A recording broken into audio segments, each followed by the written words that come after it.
আসসালামু আলাইকুম। প্রথমেই জানিয়ে দেব দেশ বিদেশের আলোচিত সংবাদের শিরোনাম। বিগত 15 বছরে আওয়ামী লীগ সরকারের অপকর্মের প্রতিবাদ করে বহু মানুষ বাড়ি ছাড়া দেশ ছাড়া হয়েছে। যারা দেশ ছাড়তে বাধ্য হয়েছে তাদের আত্মীয় স্বজনরাও সরকারের রোষানল থেকে বাঁচতে পারেনি। মামলা হামলায় দুর্বিষহ জীবন কেটেছে প্রতিবাদী মানুষগুলো ও তাদের পরিবারের সদস্যদের। তারা প্রতিনিয়ত সরকারের দুঃশাসনের নানা চিত্র বিশ্ববাসীর সামনে তুলেও ধরেছে। খুন গুম নির্যাতনের বিচারের রূপরেখা দিলেন প্রধান উপদেষ্টা ডক্টর মোহাম্মদ ইউনূস। প্রধান উপদেষ্টা ডক্টর মোহাম্মদ ইউনূসের সঙ্গে বৈঠক করবেন ফারুকী।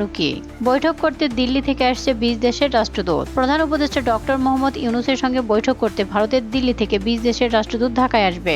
ইউরোপীয় ইউনিয়নের 20 দেশের 20 জন রাষ্ট্রদূত দিল্লিতে থাকেন, 7 দেশের রাষ্ট্রদূত থাকেন ঢাকায়। দিল্লি থেকে একসঙ্গে 20 জন রাষ্ট্রদূত সহ মোট 27 রাষ্ট্রের রাষ্ট্রদূত সমবেত হবে আমার সঙ্গে বৈঠক করার জন্য আগামী কয়েকদিনের মধ্যে ঢাকায় আসছে। প্রধান উপদেষ্টার সময় বলেন, বিগত 15 বছরে দেশে সংঘটিত প্রত্যেকটি খুন গুম ও সর্বশেষ জুলাই আগস্ট গণহত্যায় জড়িতদের দেশের পাশাপাশি আন্তর্জাতিক